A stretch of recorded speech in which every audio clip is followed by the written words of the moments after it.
Hello friends, जैसा कि आपको पता है कि आपका रेलवे ग्रुप डी का एग्ज़ाम जुलाई के एंड तक स्टार्ट होने वाला है। तो फ्रेंड्स, आज की इस वीडियो में हम बात करेंगे कि ऐसा कौन सा तरीका है इस लास्ट समय 2 महीने के अंदर ऐसा क्या पढ़े कि आपका सिलेक्शन जो है वो 100% हो जाए। तो फ्रेंड्स, आज की इस वीडियो में हम एक अचूक रणनीति के विषय में बात करने वाले हैं। यदि इस रणनीति को आप फॉलो करते हैं तो आप मान के चलिए कि आपका सिलेक्शन जो है वो कोई नहीं रोक सकता। तो चलिए फ्रेंड्स, वीडियो को स्टार्ट कर लेते हैं। तो फ्रेंड्स, आपको जैसा कि पता है कि इसका सिलेबस क्या रहने वाला है। सिलेबस के अंदर फ्रेंड्स आपको बिल्कुल पता है कि आपका मैथमेटिक्स रहेगा, रीजनिंग रहेगा, जनरल साइंस रहेगा और आपका जीके का पोर्शन रहने वाला है। तो फ्रेंड्स, मैथमेटिक्स के अंदर तो आपको पता है 25 मार्क्स के रहेंगे, रीजनिंग के अंदर 30 मार्क्स का रहेगा और यहाँ पे जनरल साइंस जो है वो आपका 25 मार्क्स और वहीं आपका जीके करंट अफेयर जो है वो टोटल मिला करके 20 मार्क्स रहने वाले हैं। तो फ्रेंड्स, ऐसे मैं टॉपिक बताने वाला हूँ, यदि आप ये टॉपिक को कवर कर लेते हैं तो आपका सिलेक्शन जो है वो कोई नहीं रोकने वाला है। तो देखिए फ्रेंड्स, कौन से टॉपिक। तो सबसे पहले फ्रेंड्स, हम मैथ के टॉपिक के विषय में बात कर लेते हैं। ये सारे टॉपिक यदि आप कवर करते हैं तो देखिए सिलेक्शन हो जाने वाला है। सबसे पहला जो है वो सिंप्लीफिकेशन है। सिंप्लीफिकेशन से आपका वेटेज जो है वो 7 से 10 मार्क्स का टोटल प्रश्न पूछे जाते हैं। देखिए, रेलवे ग्रुप डी के अंदर चाहे जितने भी शिफ्ट हो जाए, चाहे जोन वाइज एग्जाम हो, आप निश्चिंत रहें। आपका सिंप्लीफिकेशन से 7 से लेकर के 10 प्रश्न पक्का ही वहाँ से प्रश्न उठेंगे। तो फ्रेंड्स, आपके पास जो भी मैथमेटिक्स का बुक हो, चाहे वो आप RS अग्रवाल हो, कोई सा भी बुक हो, तो उसमें से सिंप्लीफिकेशन एक बार कर ले। देखिए, ये इजी होता है, लेकिन आपका माइंड का कैलकुलेशन और आपका माइंड का स्किल पे डिपेंड करता है कि आप समय पे कर पाते हो या फिर नहीं, क्योंकि टाइम जो है वो आपका 90 मिनट ही रहने वाला है। तो आप एक बार बुक से ये कर ले सिंप्लीफिकेशन, ताकि एक बार आपके अंदर वो स्किल आ जाए, वो कुशलता आ जाए और वहाँ पे आप जो है वो जल्द से जल्द इन प्रश्नों को सॉल्व कर लें। उसके बाद एलिमेंट्री स्टैटिस्टिक आ जाता है, जिसके अंदर आपका 4 से 5 नंबर का क्वेश्चन पूछेगा। एलिमेंट्री स्टैटिस्टिक के अंदर फ्रेंड्स आपका जो है वो मीन, मीडियन, मोड, माध्य, माध्यक, बहुलक जो है और कुछ जैसे आपका स्टैंडर्ड डेविएशन हो सकता है। तो ये कुछ टॉपिक जो है वो आ जाएंगे और यहाँ से भी आपका मैक्सिमम 4 से 5 नंबर के क्वेश्चन आ जाएंगे फ्रेंड्स। देखिए, अलजेब्रा अगर आप कवर कर पाते हैं तो ठीक है, अन्यथा इसको आप स्किप कर सकते हैं। उसके बाद इजी टॉपिक के रूप में आप प्रॉफिट लॉस को पढ़ सकते हैं। इसमें से 2 से 3 नंबर का क्वेश्चन जो है वो बन जाएगा। वहीं फ्रेंड्स, अगर परसेंटेज भी कर लेते हैं तो यहाँ से भी आपका 2 से 3 नंबर का क्वेश्चन 100% बन जाएगा। उसके बाद फ्रेंड्स बात कर लेते हैं ये स्पीड, टाइम, डिस्टेंस और एवरेज। ये ऐसे कुछ 2 टॉपिक है फ्रेंड्स जहाँ से, और एक आपका नंबर सिस्टम। ये तीनों टॉपिक कुछ ऐसे टॉपिक है फ्रेंड्स जहाँ चाहे कितने भी शिफ्ट हो जाए आपका ग्रुप डी के अंदर, यहाँ से आपका 2-2 मार्क्स का क्वेश्चन तो बनेंगे ही बनेंगे। तो ये तीनों टॉपिक जो है आपको कवर कर लेना है। बाकी को आप स्किप कर सकते हैं। लास्ट के समय में यदि आप टाइम बच जाता है तो ये सारे टॉपिक को कवर कर लें, लेकिन फ्रेंड्स ये टॉपिक को कवर करना आपके लिए मस्ट है। उसके बाद बात करें फ्रेंड्स टाइम एंड वर्क का। टाइम एंड वर्क बेसिक यहाँ पे 1 से 2 क्वेश्चन लिखा हुआ है, लेकिन यहाँ से आप मेरा विश्वास मानिए कि 3 क्वेश्चन जो है वो आपका आ जाएगा। या टाइम एंड वर्क को एकदम आपको 100% कर लेना है, क्योंकि देखिए चाहे कितने भी यहाँ से भी शिफ्ट उठते हैं, यहाँ से क्वेश्चन जो है वो बनते ही बनते हैं फ्रेंड्स। उसके बाद नंबर सीरीज़ के क्वेश्चन तो आ ही जाते हैं। उसके बाद आपका जो है वो रेशियो प्रपोर्शन का सवाल भी 1 मार्क्स का तो पक्का आ ही जाता है। और फ्रेंड्स, प्रोबेबिलिटी से भी एक प्रश्न आ जाएंगे। और जबकि आपका SI CI वाला जो क्वेश्चन होता है, चक्रवृद्धि ब्याज और साधारण ब्याज, यहाँ से भी 1 से लेकर के 2 क्वेश्चन बार बार पूछे जाते हैं।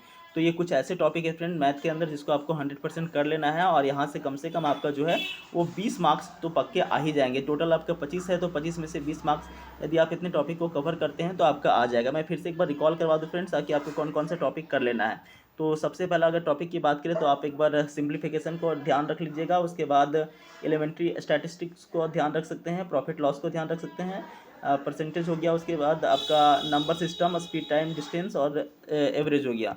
उसके बाद फ्रेंड्स टाइम एंड वर्क आपको 100% ध्यान रखना है। और इसके बाद आपको रेशियो प्रपोर्शन और इंटरेस्ट, यानी कि सिंपल इंटरेस्ट और कंपाउंड इंटरेस्ट, और एक आपका प्रोबेबिलिटी भी। तो फ्रेंड्स, ये सारे टॉपिक को आपको 100% कवर कर लेना है। और यदि आप टाइम बचा पाते हैं तो बाकी इस बचे हुए टॉपिक को भी आप धीरे धीरे करके कवर कर लीजिएगा। उसके बाद बात कर लेते हैं रीजनिंग का। फ्रेंड्स, रीजनिंग के अंदर कुछ महत्वपूर्ण टॉपिक की बात करें तो ये कुछ महत्वपूर्ण टॉपिक है जिसके अंदर से आपका एग्जाम में प्रश्न पूछे जाएंगे। तो इसमें से मैं बता देता हूँ कि आपको 100% कहाँ से प्रश्न आएगा फ्रेंड्स। तो देखिए, पजल से तो 4 से 5 नंबर के क्वेश्चन बनते हैं, लेकिन ये आप कोई सा भी बुक से पढ़े, आपका ये दिमाग का कैलकुलेशन पे डिपेंड करता है। लेकिन आप सीरीज़ को एक बार कर ले, जो भी अल्फ़ाबेटिकल सीरीज़ होता है और नंबर सीरीज़ होता है, मीन्स जो लेटर वाला होता है A से लेकर के Z तक, और नंबर वाला होता है, उसको एक बार रीजनिंग के बुक से कंप्लीट कर लेते हैं, यहाँ से आपका 4 से 5 नंबर का क्वेश्चन जो है वो बन जाएगा। उसके बाद वेन डायग्राम से भी फ्रेंड्स आपका 2 नंबर का क्वेश्चन बन ही जाता है। वेन डायग्राम तो बार बार पूछ ही लेता है। तो देखिए सारा टॉपिक आप कवर करने के चक्कर में रहेंगे तो आपका कोई सा भी टॉपिक कंप्लीट नहीं होगा। तो इस वाले 2 महीने के अंदर जो मैं बता रहा हूँ उतना आप कर लेते हैं तो वो भी काफ़ी है, टाइम बचता है तब आप सारे करें, ठीक है फ्रेंड्स। तो वेन डायग्राम भी आप कर सकते हैं। उसके बाद एनालॉजी जो है, यहाँ से भी दो नंबर या 3 नंबर का क्वेश्चन तो बार बार पूछ ही लेता है। जैसे एनालॉजी के अंदर अगर पूछ दे कि बटन का संबंध शर्ट से है तो उसी तरह से पेन, नीब का संबंध किससे है तो पेन से। तो इस तरह के क्वेश्चन जो है वो काफ़ी पूछे जाते हैं। कोडिंग डिकोडिंग आप कर लें, यहाँ से 3 नंबर का क्वेश्चन तो बन ही जाएगा। तो देखिए फ्रेंड्स, सीरीज हो गया आपका, वेन डायग्राम हो गया, एनालॉजी हो गया, कोडिंग डिकोडिंग हो गया। ये कुछ ऐसे टॉपिक्स हैं जिससे 100% प्रश्न बनेंगे, चाहे रेलवे ग्रुप डी के अंदर 400 शिफ्ट क्यों ना हो जाए। तो ये सारे टॉपिक आपको कवर करना ही करना है फ्रेंड्स, ठीक है। उसके बाद मैं बात करता हूँ नॉन वर्बल रीजनिंग का। तो नॉन वर्बल रीजनिंग के अंदर आप जितने भी फिगर वाले क्वेश्चंस होते हैं, जिसमें तस्वीर वाला क्वेश्चन होता है, जैसे मिरर इमेज, क्लॉक इमेज, ये क्वेश्चन जरूर कर लेंगे फ्रेंड्स आप, ठीक है। उसके बाद आपका ब्लड रिलेशन आ जाता है। ब्लड रिलेशन से भी आपका 2 नंबर का क्वेश्चन जो है वो पक्का आ जाएगा। तो ब्लड रिलेशन भी कोई सा भी रीजनिंग के बुक से आपको एक बार कंप्लीट कर लेना है, ठीक है फ्रेंड्स। उसके बाद डायरेक्शन टेस्ट, जो दिशा परीक्षण टेस्ट होता है, यहाँ से भी आपका 2 नंबर का क्वेश्चन पक्का बनेगा, चाहे कितने भी शिफ्ट में एग्जाम क्यों ना हो। और कुछ टॉपिक मैं बता देता हूँ फ्रेंड्स जहाँ आपको कवर करना है। तो एक आपका आ जाता है सिलोजिज्म। सिलोजिज्म ऐसे टॉपिक है फ्रेंड्स जहाँ से आपका पक्का मानिए कि 2 नंबर का क्वेश्चन बनेगा ही बनेगा। और फिर एक मैं बता देता हूँ फ्रेंड्स आपका सिलोजिज्म के अलावा हो जाता है एक मैथमेटिकल ऑपरेशन, जिसमें से प्रश्न पूछता है कि प्लस को माइनस कहा जाता है, भाग को गुना कहा जाता है। तो इस टाइप से आपको सॉल्व करने के लिए कहा जाएगा, ठीक है फ्रेंड्स। उसके बाद आपका आता है स्टेटमेंट आर्गूमेंट और स्टेटमेंट एंड अजम्पशंस, ठीक है। तो ये 2 टॉपिक है जिसमें से आपका कथन निष्कर्ष और कथन और धारणाएं, ठीक है। कथन और निष्कर्ष तथा कथन और धारणाएं, तो ये दोनों टॉपिक भी आपको पढ़ लेना है। देखिए मैं ये ऐसे टॉपिक बता रहा हूँ जो एकदम लास्ट टाइम के अंदर सिलेक्टेड टॉपिक है। इतना कवर करते हैं ना तो भी आप अपने आप में आपके अंदर एक आत्मविश्वास आ जाएगा कि हाँ आपका सिलेक्शन जो है वो ग्रुप डी के अंदर कोई नहीं रोक सकता। तो चलिए मैं एक बार फिर से रिकॉल करवा देता हूँ कि आपको क्या पढ़ना है इसके अंदर, ठीक है फ्रेंड्स। तो सबसे पहले आपको मैं बता दिया हूँ, सीरीज आपको कर लेना है, वेन डायग्राम कर लेना है, एनालॉजी करना है, कोडिंग डिकोडिंग कर लेना है, नॉन वर्बल रीजनिंग के अंदर फिगर वाले क्वेश्चन, उसके बाद ब्लड रिलेशन करना है, और फिर friends direction test, direction and मतलब दिशा परीक्षण टेस्ट कर लेना है।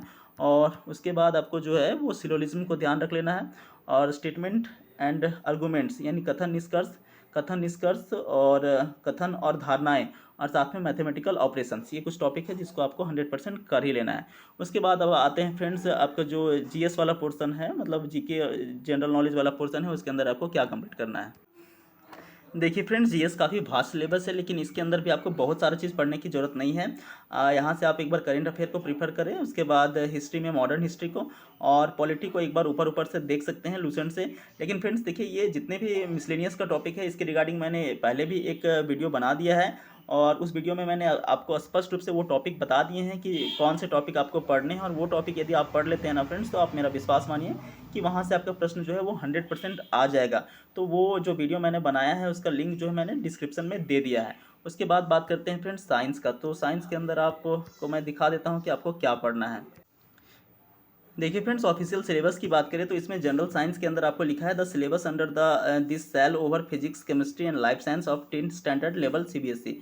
तो यहाँ पे आपको स्पष्ट रूप से कहा गया है कि जो 10वीं स्तर का साइंस है सीबीएसई लेवल का, उसी से ये प्रश्न पूछेंगे।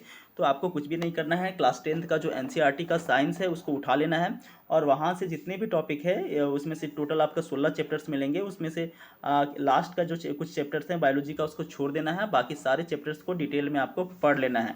उसके रिगार्डिंग में मैंने वीडियो बना दिया है फ्रेंड्स, उसका लिंक जो है मैंने डिस्क्रिप्शन में दे दिया है, कौन से टॉपिक उसके अंदर आपको पढ़ना है और कितना पढ़ना और कितना छोड़ देना है। तो फ्रेंड्स ये यदि सारे टॉपिक जैसे करंट अफेयर के कुछ हो गए हैं, जनरल साइंस के कुछ होंगे, ये सारे टॉपिक यदि आप कवर कर लेते हैं तो मेरा विश्वास मानिए कि आपके अंदर वो आत्मविश्वास फील हो जाएगा कि हमारा जो सिलेक्शन इस बार कोई नहीं रोक सकता। तो फ्रेंड्स यदि आप रेलवे ग्रुप डी के रिगार्डिंग मॉक टेस्ट लगाना चाहते हैं या फिर प्रीवियस ईयर के सेट लगाना चाहते हैं, तो उसके रिगार्डिंग भी मैंने डिस्क्रिप्शन बॉक्स में एक लिंक दे दिया है, वहाँ से आप टेक्स्ट बुक का पास को डाउनलोड कर सकते हैं और वहाँ से प्रीवियस ईयर के सेट जितने भी हैं वो लगा सकते हैं।